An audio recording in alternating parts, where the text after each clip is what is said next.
السلام علیکم اسٹوڈنٹس، دس از اظہار اللہ خان، اور آپ دیکھ رہے ہیں میرا YouTube channel creative writing and learning. تو دوستو، جیسا کہ آپ کو پتہ ہے کہ ہم نے جو ہے فرسٹ ایئر بایولوجی کا کورس شروع کیا ہوا ہے، اور اس کا جو ہے آج ہمارا تقریباً تھرڈ ٹاپک ہے، فورتھ، اور وہ ٹاپک جو ہے وہ ہے سیل فریکشنیشن۔ سیل فریکشنیشن کا مطلب کیا ہے؟ تو سیل کا مطلب جو ہے وہ تو سیل ہے، آپ لوگ کو پتہ ہے، اور اس کے بعد لفظ آتا ہے فریکشنیشن۔ فریکشنیشن کا مطلب ہے اسمال پارٹس، یعنی سیل کو جو ہے اسمال پارٹس میں ڈیوائڈ کرنا، اسے کہتے ہیں فریکشنیشن، سیل فریکشنیشن۔ ٹھیک ہے، اب اس کے بعد آتے ہیں سیل فریکشنیشن کا ڈیفینیشن کی طرف۔ تو اس کا مطلب، اس کا ڈیفینیشن یہ ہے، آپ لوگ دیکھ سکتے ہیں، It is a technique of cell biology in which we isolate cell and their component to separate it for study۔ تو اس کا مطلب یہ ہے کہ یہ سیل بایولوجی کا ایک ایسا ٹیکنیک ہے جس میں ہم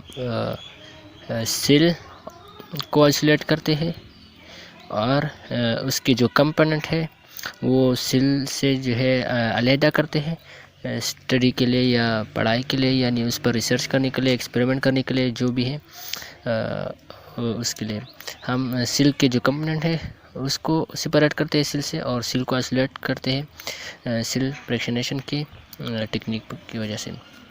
اچھا، تو اب اس کے بعد ایک اور پوائنٹ ہے، وہ یہ ہے کہ سیل فریکشنیشن کا مطلب سیل فریکشنیشن کی ضرورت کیوں پڑی۔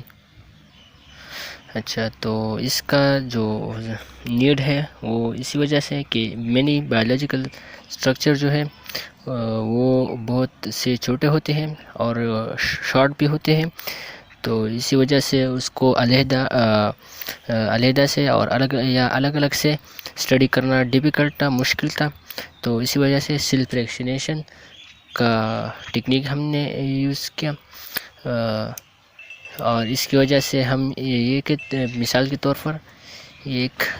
رائبوسوم ہے جو کہ بہت چھوٹا ہے، اس کو علیحدہ اور الگ سے اسٹڈی کرنا بہت مشکل ہوگا۔ تو اسی طرح ہم اسے جو ہے بہت سارے بلک میں لے لیتے ہیں، یعنی ایک جھنڈ جو ہوتا ہے، اسی طرح بہت سارے لے لیتے ہیں، اس کو جو ہے سیل فریکشنیشن ٹیکنیک کہتے ہیں، اور پھر اس کو ہم اسٹڈی کرتے ہیں۔ تو اس کو آسان اسٹڈی اس سے ہوتی ہے، اور یہ جو ہے ایک کو اسٹڈی کرنا مشکل ہے۔ ٹھیک ہے، اور اسی طرح وہ اسمال بایولوجیکل اسٹرکچر جو ہے ڈی این اے ہو گیا، رائبوسومز، مائٹوکونڈریا وغیرہ، اسی طرح اور بھی ہیں، تو ہم جو ہے اس کو علیحدہ اسٹڈی نہیں کر سکتے تھے، تو اس لیے ہم اسے بلک میں لیتے ہیں۔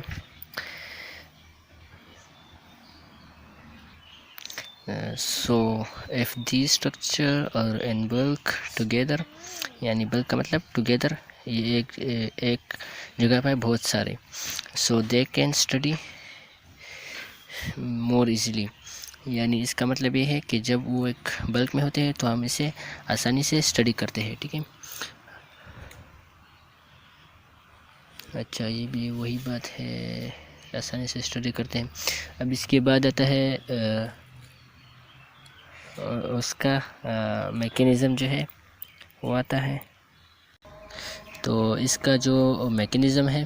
یعنی سیل فریکشنیشن کو جو ہے ہم کیسے کرتے ہیں، تو اس کا جو پہلا پوائنٹ ہے وہ یہ ہے کہ اس میں جو ہے ہم ایک مشین یوز کرتے ہیں، جس مشین کا نام ہے سینٹریفیوج۔ آپ لوگ اسے دیکھ سکتے ہیں، اسے جو کہتے ہیں سینٹریفیوج، اور یہ سینٹریفیوج جو ہے سینٹریپیٹل فورس کے ذریعے جو ہے چلتی ہے، اور یہ جو ہے بہت سپیڈ سے چلتے ہیں، اور لیبارٹری وغیرہ میں ہوتی ہے، بہت سپیڈ سے چلتے ہیں، اور سیل کے یا جو بھی بلڈ کے کمپوننٹ ہے جو بھی ہے اس کو جو ہے سپریٹ کرتے ہیں، اور ایک لیئرز اس میں سے جو ہے لیئرز بناتے ہیں۔ ابھی کچھ دیر بعد ہم ایکسپیریمنٹ سے جو ہے پڑھیں گے تو پھر آپ لوگ سمجھ جائیں گے، ٹھیک ہے۔ اب اس کے علاوہ ہم جو ہے ایک اور مشین بھی یوز کرتے ہیں اس میں جس کا نام ہے گرائنڈر، جس میں جس میں ہم ٹیشو یا سل جو بھی ہے وغیرہ کو ڈالتے ہیں، اور وہ اس کو جو ہے ایک ہوموجینیٹ جسے مکس کرتے ہیں، گرائنڈ کر دیتے ہیں، اور جس کو ہم ہوموجینیٹ مکسچر پھر کہتے ہیں۔ دین اس کے بعد جو ہے ہمیں گرائنڈر سے جو ہوموجینیٹ مکسچر ملتے ہیں اس کو ہم سینٹریفیوج مشین میں ڈال دیتے ہیں، اور اس کو یعنی گھمانے کے لیے سینٹریفیوج میں ڈال دیتے ہیں۔ تو اسی وجہ سے جو سلک کے جو کمپوننٹ ہیں، جس کی جتنی سائز ہے اور جتنی ڈینسٹیز ہے، وہ اس کے مطابق جو ہے سپریٹ ہوتے ہیں اور لیئرز بناتے ہیں۔ اسی طرح آپ اس پوائنٹ کو دیکھ سکتے ہیں، جس کی جتنی ڈینسٹی ہوتی ہے اور جتنا سائز ہوتی ہے، اس کے مطابق وہ سپریٹ ہوتے ہیں اور لیئرز بناتے ہیں۔ پھر ہم اس لیئرز کو جو ہے سے جدا کرتے ہیں، یعنی سپریٹ کرتے ہیں، اور پھر ان کو جو ہے مائکروسکوپ وغیرہ جو بھی ہو اس میں اسٹڈی کرتے ہیں۔ اب اس کا جو ہے ڈائیگرامیٹیکلی اس کو دیکھتے ہیں تو اسی طرح آپ یہ دیکھ سکتے ہیں، یہ ایک ٹیسٹ ٹیوب ہے، تو اس میں جو ہے سل اور اس کا جو سلوشن ہے وہ موجود ہے، اس کو ہم نے جو ہے ایک گرائنڈر میں ڈال دیا، ٹھیک ہے، اور اس کو جو ہے ہم نے ہوموجینیٹ مکسچر مل گیا جو ہم نے ٹیسٹ ٹیوب میں لے لیا، ٹھیک ہے، یہ آپ دیکھ سکتے ہیں۔ پھر ہم نے وہ ہوموجینیٹ مکسچر جو ہے سینٹریفیوج میں ڈال دیا۔ سینٹریفیوج کے بعد جب ہم نے اس کو اسپن کیا یعنی گھمایا 1000 G 10 منٹ کے لیے، یعنی 1000 G کا مطلب یہ ہے آپ اسے اسپیڈ سے بھی لے سکتے ہیں، یعنی آپ اسے بتائیں کہ یہ 1000 اس کا اسپیڈ ہے، ٹھیک ہے، یعنی 10 منٹ کے لیے ہم نے اسے گھمایا، تو اس سے جو ہے یہاں پر نیچے ایک لیئر بن جائے گا سب سے پہلے، اور اس لیئر میں جو ہے سل کا نیوکلیائی ہوگا اور سیلولر ڈیبریز ہوگی۔ سیلولر ڈیبریز کا مطلب یہ ہے سیل وال وغیرہ۔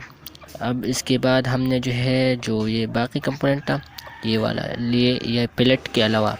اس کو جو ہے ہم نے ایک اور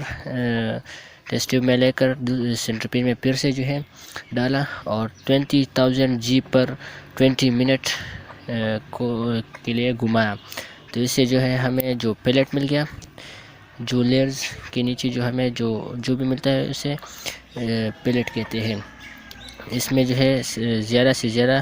رچ ان مائٹوکونڈریا، یعنی زیادہ مائٹوکونڈریا اور کلوروپلاسٹ۔ پھر ہم جو ہے اگر ہم نے اسٹڈی کرنا ہے تو ہم یہی جگہ کو لے لیتے ہیں اور اسٹڈی کرتے ہیں، دیر اسٹرکچر اینڈ فنکشن سب کچھ، ٹھیک ہے۔ اسی طرح ایپریکسینیشن ہے، اور پلیٹ اس جگہ کو کہتے ہیں جو بلک آف مائٹوکونڈریا یا بلک آف کلوروپلاسٹ، ٹھیک ہے۔ اسی طرح پھر ہم لے لیتے ہیں ٹیسٹ ٹیوب کی یہ جو جگہ ہے، اس کو جو ہے ہم لے لیتے ہیں اور پھر سے جو ہے سینٹریفیوج میں 80,000 G پر 60 منٹ کے لیے گھماتے ہیں، تو اس سے ہمیں مائکروسوم ملتے ہیں۔ مائکروسوم کا مطلب ہے، یہ آپ دیکھ سکتے ہیں، microsome membrane of organelles and plasma membrane pieces, یعنی ممبرین کے جو آرگینیلز ہوتے ہیں، آرگینیلز کا جو ممبرین ہوتے ہیں، اور پلازما ممبرین کا جو توڑے جو ہے پیسز ہوتے ہیں۔ اس کے بعد ہم 1,50,000 G پر 2 آور کے لیے جو ہے سینٹریفیوج میں اس کو یہی جگہ کو گھماتے ہیں، تو اس سے ہمیں جو پلیٹ ملتا ہے اس میں جو ہے رچ رائبوسوم ہوتے ہیں، ٹھیک ہے۔ تو یہ ہو گیا اس کا ڈائیگرامیٹیکلی آپ نے دیکھ لیا، ٹھیک ہے۔ اور اس کو جو ہے میں پھر سے اسی طرح کرتا ہوں، اگر آپ لکھنا چاہتے ہیں۔ اچھا، تو آج تک کے لیے جو یہی تک کافی تھا، اور آپ نے جو ہے کریٹو رائٹنگ اینڈ لرننگ کو سبسکرائب کرنا ہے، ساتھ ساتھ ویڈیو کو لائک بھی کرنا ہے، اور اگر آپ نے جو ہے کٹ مارکر کی رائٹنگ سیکھنا چاہتے ہیں اگر آپ نے، تو میرے چینل پر جا کر وہاں پر آپ ویڈیو دیکھ سکتے ہیں اور سیکھ سکتے ہیں. اور ویڈیو کو لائک کر دیجیے گا، کمنٹ بھی کر دیجیے گا اور سبسکرائب بھی کر دیجیے گا. اللہ حافظ.